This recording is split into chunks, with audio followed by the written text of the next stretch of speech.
ત્યારે ભગવાન પણ પોતાના જીવોના મનોરથ કેવી રીતે પૂરા કરવા એ સંકલ્પ કરીને વિરાજેલા છે. જો આપણને લાગે કે આપણે પ્રભુના માટે મનોરથ કરીએ છીએ, આપણે મનમાં મનોરથ કરીએ છીએ, પણ પ્રભુએ જેવા મનોરથો આપણા પૂરા જીવનમાં કર્યા છે ને, એવા તો આપણે પ્રભુના ક્યારે કરી શકતા નથી. જીવનમાં આપણી પાત્રતા જોયા વિના, જીવનમાં આપણી યોગ્યતા જોયા વિના ક્યારેક બેસીને વિચારીએ કે આ મારું સામર્થ્ય છે કે આ ભગવત કૃપા છે.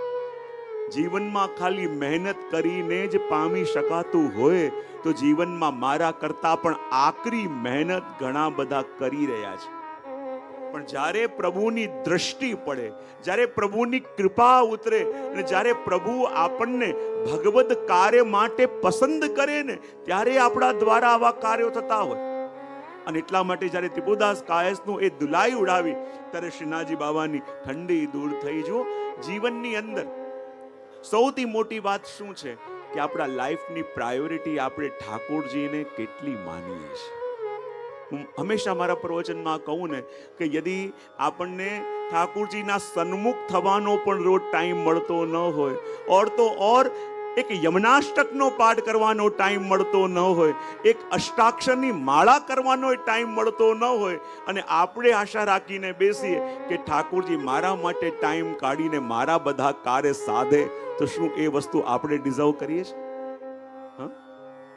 પોતાને પૂછી લેવું કે આપણે કામના તો કરીએ છીએ, આપણે આશા તો રાખીએ છીએ કે પ્રભુ સમય કાઢીને મારા બધા કાર્ય સાધે, પણ આપણે જ્યારે પ્રભુના માટે એક માળા કરવાનો, એક પાઠ કરવાનો પણ ટાઈમ યદિ કાઢી શકતા ન હોઈએ, તો એની કૃપા યા એ આપણા માટે ટાઈમ કાઢે એ કેટલું આપણે ડિઝર્વ કરીએ છીએ. જો હંમેશા કહેતો હોઉં છું કે આ દુનિયામાં જેને કરવું હોય એ ટાઈમ કાઢી જ લેતા હોય છે. આ દુનિયામાં કોઈ એટલો બિઝી વ્યક્તિ નથી કે એક માળા કરવાનો ટાઈમ યા એક યમનાષ્ટક કે કૃષ્ણાષ્ટક કે સર્વોત્તમ કરવાનો ટાઈમ કાઢી શકતો ન હોય. It's a matter of priority. કે આપણી લાઈફમાં આપણે જેને પ્રાયોરિટી માનીએ ને એના માટે આપણી પાસે હંમેશા ટાઈમ હોય, અને જે આપણા માટે ઓપ્શનલ હોય. જો જીવનમાં આપણી પ્રાયોરિટી શું છે જાણવું હોય ને, તો રોજ આપણી પાસે કરવાના આ 4 પ્રકારના કાર્ય હોય. એક અનન્ય કાર્ય, બીજું મુખ્ય કાર્ય, ત્રીજું ગૌણ કાર્ય, અને ચોથું ઉપેક્ષિત કાર્ય. આ 4 પ્રકારના કાર્ય આપણને રોજ કરવા માટે ઓપ્શન મળે. અનન્ય કાર્ય એટલે શું? જે કર્યા વિના ચાલે જ નહીં, જેનો કોઈ વિકલ્પ નથી, જેનો કોઈ ઓપ્શન નથી, એ કરવું જ પડે, એ અનન્ય કાર્ય. બીજું, જ્યારે કાર્યોની લિસ્ટ હોય અને જેમાં લાગે કે પહેલા આ કરી લઈએ, એને કહેવાય મુખ્ય કાર્ય. ત્રીજું, અને છેલ્લે ટાઈમ મળશે તો કરી લઈશું, એને લાગે ગૌણ કાર્ય. અને કરીએ કે ન કરીએ તો ચાલે, એને કહેવાય ઉપેક્ષિત કાર્ય. કેટલા પ્રકારના કાર્ય કીધા મેં? સૌથી પહેલું અનન્ય કાર્ય. અનન્ય કાર્ય એટલે એની હાવ એ કરવું જ પડે દિવસમાં. બીજું મુખ્ય કાર્ય, જ્યારે કાર્યોની લિસ્ટ હોય ને, લિસ્ટ બનાવી આજે આટલું કરવાનું છે, એમાં પહેલું નામ જેનું હોય માનવાનું, એ મુખ્ય કાર્ય. ત્રીજું ગૌણ કાર્ય. ગૌણ કાર્ય એટલે દિવસમાં ટાઈમ મળશે ત્યારે આ કરી લઈશું, એને કહેવાય ગૌણ કાર્ય. અને ચોથું, કરીશું આજે નહીં તો કાલે કરીશું, એને કહેવાય ઉપેક્ષિત કાર્ય. તો તમારા જીવનની જે પ્રાયોરિટી છે, ખાલી આ 4 લેબલ મૂકો અને વિચાર કરો તમારા લાઈફમાં આજે અનન્ય કાર્ય કયું છે, મુખ્ય કાર્ય કયું છે, ગૌણ કાર્ય કયું છે, અને ઉપેક્ષિત કાર્ય કયું છે. અને આ 4 કાર્યોના ક્રમમાં પ્રભુની સેવા અને પ્રભુનું નામ તમારી લિસ્ટમાં કયા કોષ્ટકમાં આવે છે? પહેલું, બીજું, ત્રીજું કે ચોથું? આ 4 કાર્યમાંથી આપણે પ્રભુની સેવા અને પ્રભુનું નામ, આ 4માંથી કયા સ્ટેપ ઉપર છીએ, એનાથી ખબર પડે આપણે ક્યાં છીએ અને ક્યાં પહોંચવાનું છે જીવનની અંદર. હું હમણાં જ ક્યાં કહેતો હતો કે જો પ્રભુની સેવા કરવી હોય તો કોઈ ઓપ્શન નથી, અને જો પ્રભુની સેવા કરવાની તત્પરતા હોય તો પ્રભુ બધી અનુકૂળતા કરી આપે છે. અને એવા વ્યસ્ત લાઈફ વાળા પણ પ્રભુની સેવા કરતા હોઈએ અને આપણે બધી અનુકૂળતા હોય પણ કરવું ન હોય તો બહાનું કાઢીએ. કરવાની તો બહુ ઈચ્છા થાય પણ શું કરીએ, ટાઈમ મળતો નથી. એટલા માટે અહીંયા જ્યારે પ્રભુ માટેની દ્રઢતા, પ્રભુ માટેની અનન્યતા હોય ત્યારે પ્રભુ પણ જીવના કાર્ય સાધે છે. તો અહીંથી નીકળેલી આપણી યાત્રા આગળ ચીર ઘાટ તરફ જઈ રહી છે. જો ધીમે ધીમે આપણે હવે વૃંદાવન તરફ પ્રવેશ કરી રહ્યા છીએ અને ચીર ઘાટ તરફ જઈ રહ્યા છીએ. તો અહીંયા બધા વૈષ્ણવ પ્રેમથી હળી મળી હવે વૃંદાવનની ભૂમિમાં પ્રવેશ કરવાનો છે, વૃંદાવન તરફ જવાનું છે. તો બધા ભાવથી અને પ્રેમથી ગાઈ રહ્યા છે અને કહી રહ્યા છે, જય શ્રી કૃષ્ણ શરણમ મમ, શ્રી કૃષ્ણ શરણમ મમ, જય શ્રી કૃષ્ણ શરણમ મમ, શ્રી કૃષ્ણ શરણમ મમ, જય શ્રી કૃષ્ણ શરણમ મમ, શ્રી કૃષ્ણ શરણમ મમ, જય શ્રી કૃષ્ણ શરણમ. નૃત્ય કરંતી ગોપી બોલે, શ્રી કૃષ્ણ શરણમ મમ, કેસર કેરી ક્યારી બોલે, શ્રી કૃષ્ણ શરણમ મમ, કૃષ્ણ શરણમ મમ, જય શ્રી કૃષ્ણ શરણમ મમ, શ્રી કૃષ્ણ શરણમ મમ, જય શ્રી કૃષ્ણ શરણમ મમ, જય શ્રી કૃષ્ણ શરણમ મમ, જય શ્રી કૃષ્ણ શરણમ મમ. ચીરઘાટ જતા જતા માર્ગમાં સ્થાન આવ્યું કે જ્યાં દાઉજીએ શ્રી યમુનાજીને બોલાવવાનો પ્રયત્ન કર્યો અને યમુનાજીનું કર્ષણ કર્યું હતું. એ સ્થાન પણ આવ્યું. ત્યાંથી થોડા આગળ આપણે ગયા, ગુંજાવન આવ્યું. ગુંજા જાણીએ છે, ચણોઠી ગુંજાની મળા, એ ચણોઠીનું જે આખું વન છે એ ગુંજાવન. અને ઠાકોરજી એ ધરે છે વ્રજભક્તોના ભાવથી, કારણ કે સફેદ દોરો સાત્વિક જીવો, લાલ રાજસ, શ્યામ તામસ, એ ત્રણેય જીવોના ભાવરૂપ આ ગુંજામાળા પ્રભુ ધરે છે. અને કહેવાય ને, જ્યારે બાલકૃષ્ણલાલજી પૂછ્યું, જ્યારે એમના માથે શ્રી દ્વારિકાધીશ પધરાવવામાં આવ્યા તો પૂછ્યું કે મારા દ્વારિકાધીશના સ્વામિનીજી કોણ છે? ત્યારે એમને કડા આપવામાં આવ્યા અને કહ્યું, આ કડા જેને આવી જાય એ આ દ્વારિકાધીશના સ્વામિનીજી. અને બાલકૃષ્ણજી ફરતા ફરતા જ્યારે ગુંજાવનમાં આવ્યા તો ત્યાં શ્રી યમુનાજી પધાર્યા અને યમુનાજીએ પધારીને કહ્યું કે મારા કડા ક્યાં છે? અને માંગીને કડા લીધા, શ્રી યમુનાજીએ ધર્યા. એટલે દ્વારિકાધીશના સ્વામિનીજી કોણ છે? શ્રી યમુનાજી. જો દ્વારિકાધીશ એટલે દ્વારિકાના રાજા નહીં, ક એટલે યમુનાજીની જલરૂપી નિકુંજના આધિપતિ એટલે દ્વારિકાધીશ. યમુનાજીની જલરૂપી નિકુંજના આધિપતિ એટલે દ્વારિકાધીશ. અને કહેવાય ને કે જ્યારે યમુનાજી એકવાર પોતાની નિકુંજમાં બિરાજેલા હતા, સખીઓ સાથે વાત કરતા હતા અને બરાબર પાછળથી પ્રભુ પધાર્યા. અને જ્યાં પ્રભુ પધાર્યા તો આગળ રહેલી સખીએ પ્રભુને જોઈ લીધા, પણ પ્રભુએ એને ચૂપ રહેવાનું કહ્યું અને ચૂપચાપ પાછળથી પધાર્યા અને પ્રભુએ આવી શ્રી યમુનાજીના નેત્રો બંધ કરી દીધા. અને જ્યાં યમુનાજીના નેત્રો બંધ કર્યા, યમુનાજી પોતાના હાથથી છોડાવવાનો પ્રયત્ન કરે અને જ્યાં હાથથી છોડાવવાનો પ્રયત્ન કરે ત્યાં પ્રભુએ પોતાની બીજી બે ભુજાઓ ધારણ કરી અને બંને હાથોથી એવો અદ્ભુત વેણુનાદ કર્યો કે શ્રી યમુનાજી મગ્ન બની ગયા. અને જ્યારે શ્રી યમુનાજીના નેત્ર ખુલ્યા અને આજે પ્રભુને જોયા કે આજે પ્રભુ કેવા છે, ચતુર્ભુજ સ્વરૂપ ધરેલા. અને ચતુર્ભુજ સ્વરૂપ પ્રભુના દર્શન કરી યમુનાજીને એટલો પ્રેમ ઉમટ્યો કે યમુનાજીએ પ્રભુને હૃદયથી લગાવ્યા. અને જ્યારે હૃદયથી લગાવ્યા તો ઠાકોરજીના ચાર ભુજાઓમાં ચાર આયુધ પ્રગટી ગયા. અને એ સ્વરૂપ શ્રી દ્વારિકાધીશનું સ્વરૂપ. અને એ ગુંજાવનમાં આપણે દર્શન કર્યા. ત્યાંથી બ્રહ્મઘાટ તારતા, બ્રહ્મઘાટ એટલે કયો સ્થાન કે જ્યાંથી ગોપોનું હરણ કરીને લઈ ગયા હતા, આપણે સાંભળીએ છીએ ને. અને આગળ આવ્યું ચીરઘાટ. અને આ ચીરઘાટ એટલે કયું સ્થાન? ચીરઘાટ એટલે એ સ્થાન કે જ્યાં ગોપીઓએ પ્રભુને પતિ રૂપે પામવા માટે કાત્યાયની વ્રત કર્યું હતું ને. અને જ્યાં કાત્યાયની વ્રત કર્યું હતું શેના માટે? કે અમારા પ્રભુ અમને પતિ રૂપે મળે. અને અમારા પ્રભુ અમને પતિ રૂપે મળે એ મનોરથ, એ ભાવ ગોપીઓએ ક્યાં કર્યો? બોલે યમુનાજીના તટ ઉપર. કારણ કે યમુનાજી કેવા છે? ભાગ્ય સૌભાગ્ય શ્રી યમુને જ દેઈ. અને યમુનાજી કૃપા કરે તો પ્રભુ આપણને પતિ રૂપે મળે. અને આ ચીરઘાટ પર આપણે આવ્યા છીએ તો શ્રી યમુનાજીને વિનંતી પણ કરીએ, ભાગ્ય સૌભાગ્ય શ્રી અમને જો દેઈ. કારણ કે જો જ્યારે આ તટ ઉપર આવીને ગોપીઓએ પ્રભુ અમને સ્વામી રૂપે મળે, પ્રભુ અમને પતિ રૂપે મળે એ કામના કરી, તો આપણે પણ યમુનાજીને એ જ વિનંતી કરીએ એ ગોપીઓના ભાવથી કે સ્વામી રૂપે અમને પણ અમારા પ્રભુ મળે. અને એટલે તો વિનંતી કરતા ભગવતી કહ્યું છે,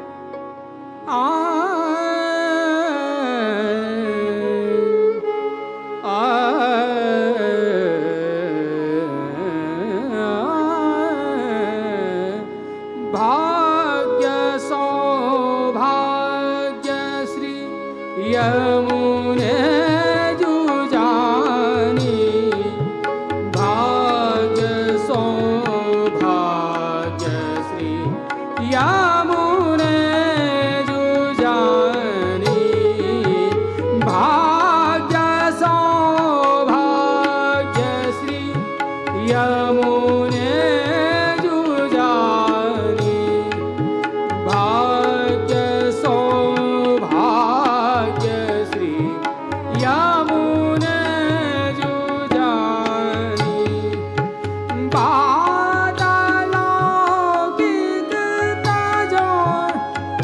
યમુને ભાજો પાતાલૌકિક તજો, પુષ્ટિ યમુને ભજો, લાલગિરિધર નવર તબ મિલે, ભાગ્ય સૌભાગ્ય યમુને જુદેઈ, ભાગ્ય સૌભાગ્ય શ્રી યમુને જુદેઈ.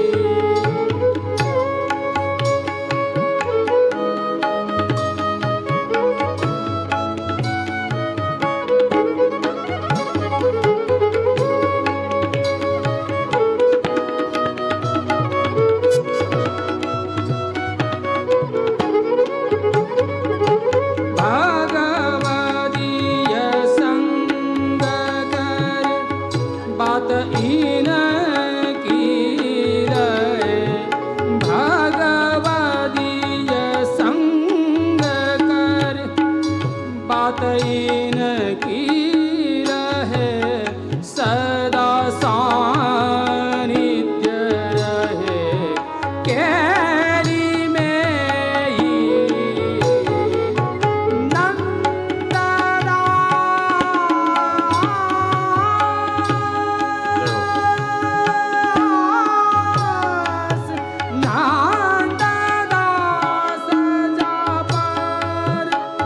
कृपा श्री वल्लभ करे, ताके श्री यमुने जू सर्वस्व जुदेई, भाग्य सौभाग्य श्री यमुने जुदेई, भाग्य सौभाग्य श्री यमुने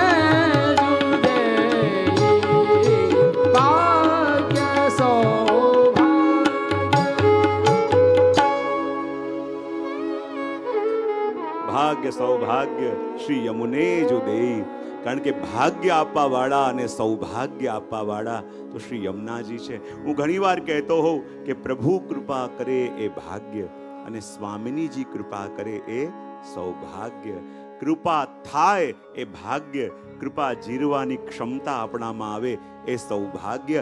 કોઈ અલૌકિક આજ્ઞા પ્રભુ કરે ભાગ્ય, અલૌકિક આજ્ઞાનું પાલન કરી શકીએ એ સૌભાગ્ય. મનુષ્ય દેહ મળ્યો ભાગ્ય, વૈષ્ણવ બન્યા એ સૌભાગ્ય. જ્યારે જીવ પ્રભુને કહે કે હું આપનો છું, જીવનું ભાગ્ય. પણ જ્યારે પ્રભુ જીવને કહે કે તું મારો છે, ત્યારે જીવનું સૌભાગ્ય. સત્સંગમાં બેઠા ભાગ્ય, સત્સંગ આપણામાં બેઠું સૌભાગ્ય. ઘરે ઠાકોરજી પધાર્યા ભાગ્ય, માંગી માંગીને અરોગવા લાગ્યા એ સૌભાગ્ય. અને આ ભાગ્ય અને સૌભાગ્ય બંને આપવા વાળા શ્રી યમુનાજી છે. અને આ સ્થાનમાં ગોપીજનો પ્રભુને કહે છે કે અમારા પ્રભુ, યમુનાજીને વિનંતી કરે છે કે અમારા પ્રભુ અમને પતિ રૂપે મળે.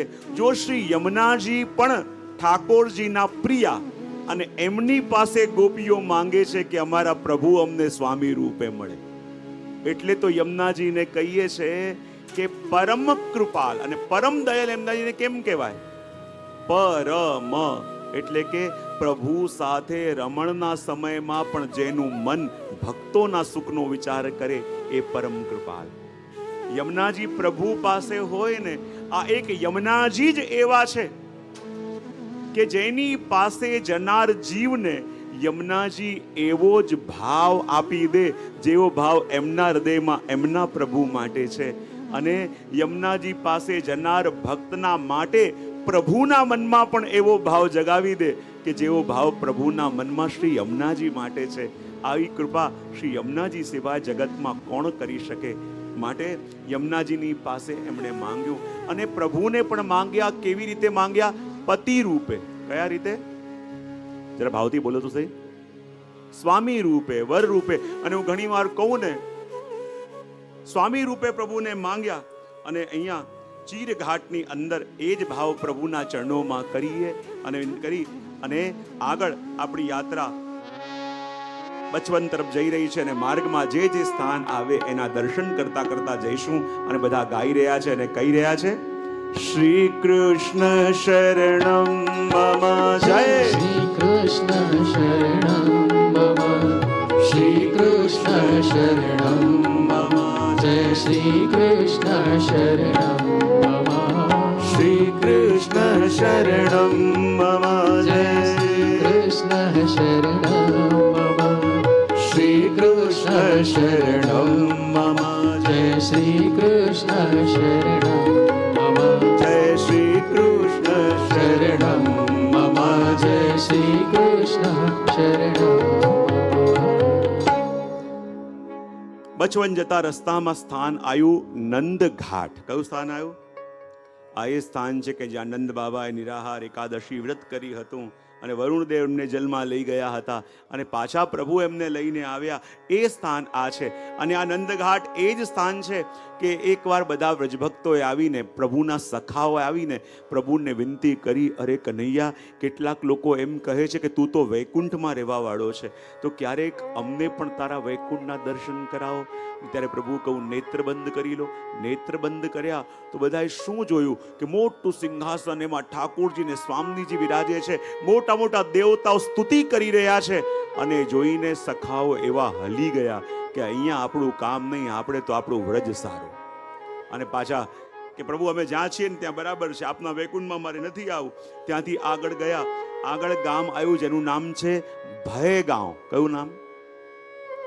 ભયગાંવ. એટલે શું કહેવાય? જ્યારે નંદ બાવાને વરુણદેવ ઉપાડીને લઈ ગયા અને સર્વત્ર ભય વ્યાપ્યો, એનાથી આ સ્થાનનું નામ પડી ગયું ભયગાંવ. ત્યાંથી આગળ આપણે આવ્યા. આગળ આવ્યું એનું નામ છે સેઈ ગામ. કયું ગામ? અને સેઈ ગામ કોનું ગામ છે? તો કહેવાય આ અલી ખાન પઠાણનું. અને અલી ખાન પઠાણનું આ સ્થાન છે. અને અહીંયાથી આપણે આગળ આવ્યા અને સ્થાન છે બચવન. અને બચવન કોને કહેવાય? બચવન એ સ્થાન છે કે જ્યાં અઘાસુરનો ઉદ્ધાર પ્રભુએ કર્યો. અને કહેવાય ને કે જ્યારે પ્રભુ છાક લીલા આરોગતા હતા અને બ્રહ્માજીને મોહ થયો. અને બ્રહ્માજીને મોહ થયો કે જે આચાર વિચારનું ધ્યાન નથી રાખતા, પોતાનું જૂઠું એમને અરોગાવે ને એમનું જૂઠું પોતે અરોગે, તો પછી આ ભગવાન કેવા? અને પરીક્ષા કરવા માટે થઈને આપણે સૌ કથા જાણીએ છીએ ને કે 1 વર્ષ માટે બધા ગોપ બાળકોનું હરણ કરીને બ્રહ્માજી લઈ ગયા ને. સાંભળી છે ને કથા? હા કે ના તો પાડો.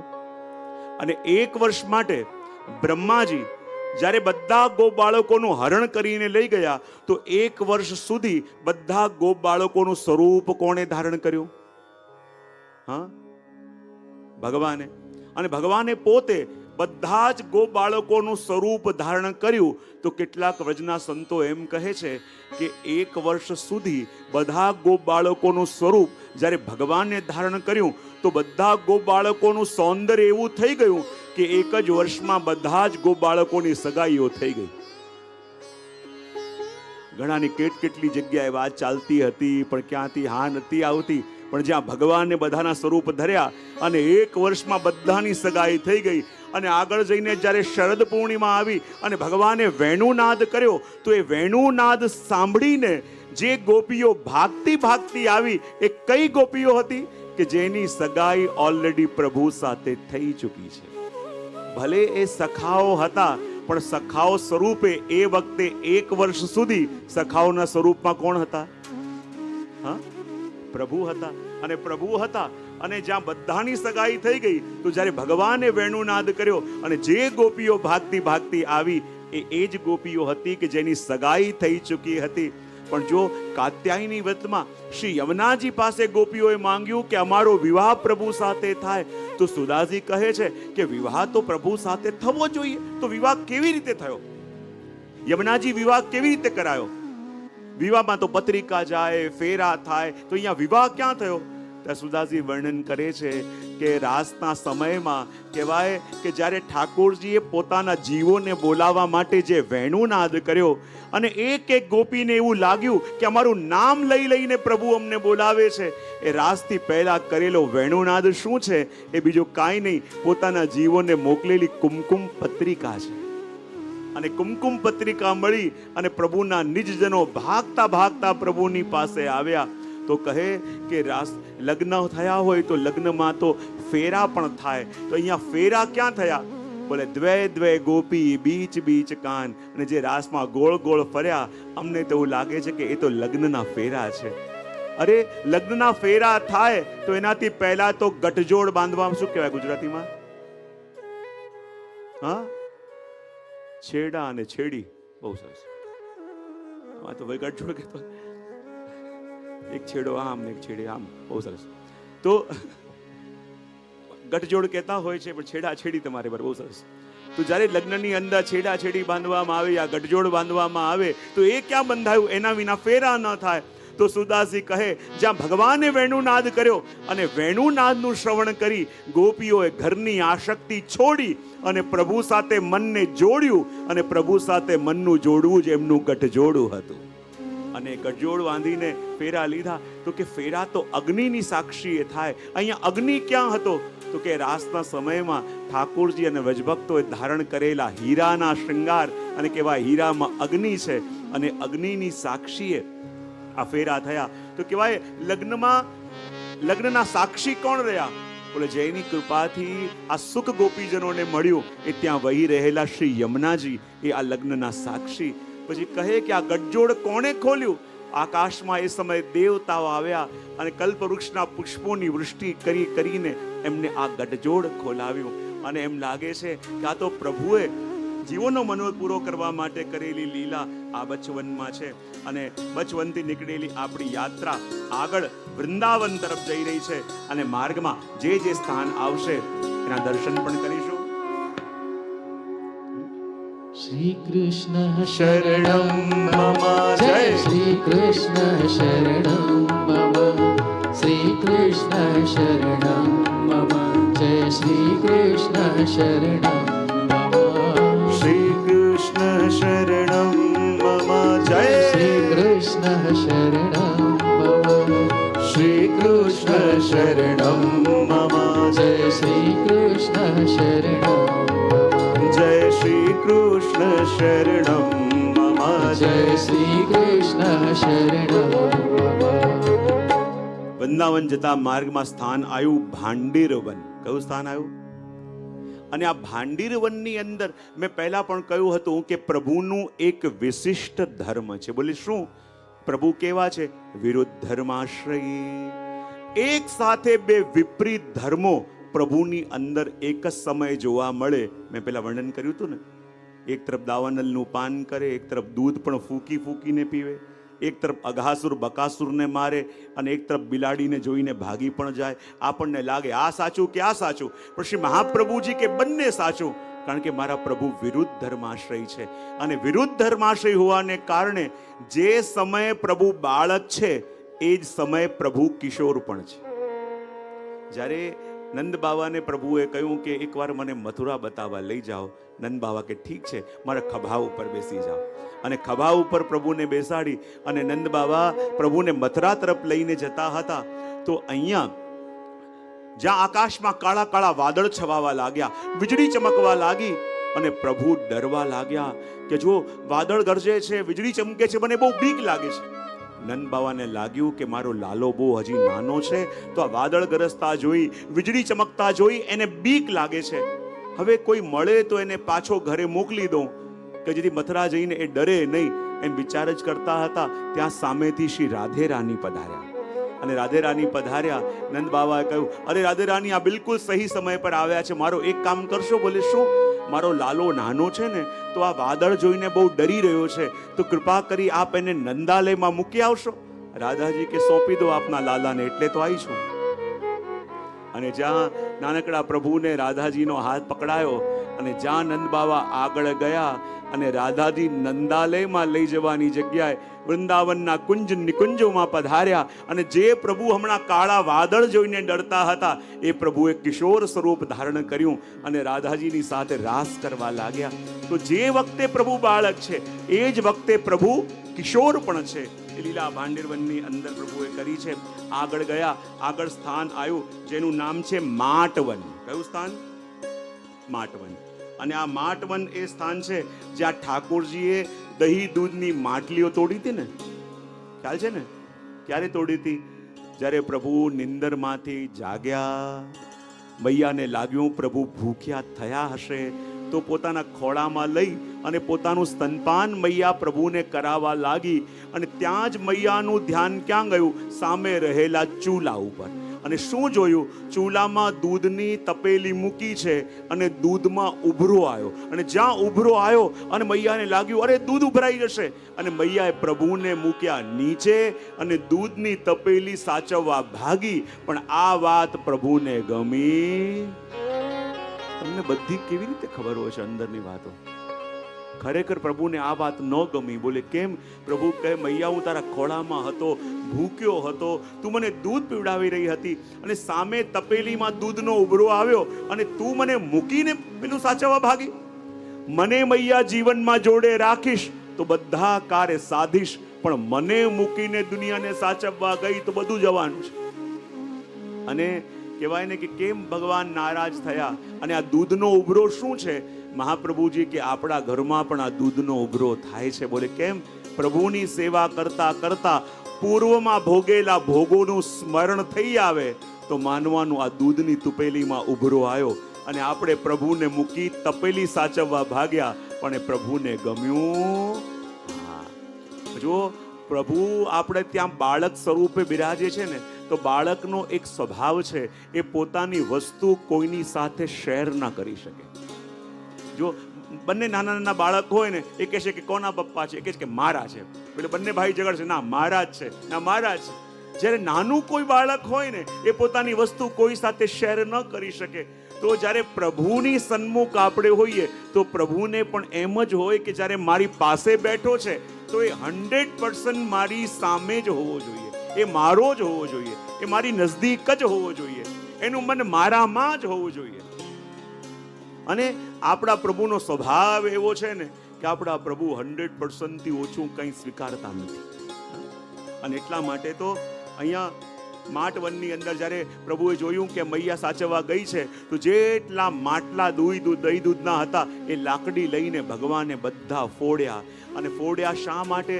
કહે મૈયા તું મને જોડે રાખીશ તો બધા કાર્ય હું સાધીશ, પણ મને મૂકીને જગત સાધવા ગઈ તો આ જગત તો ક્યારેય પણ તારું થવાનું નથી, હું પણ તારો નહીં થઈ શકું.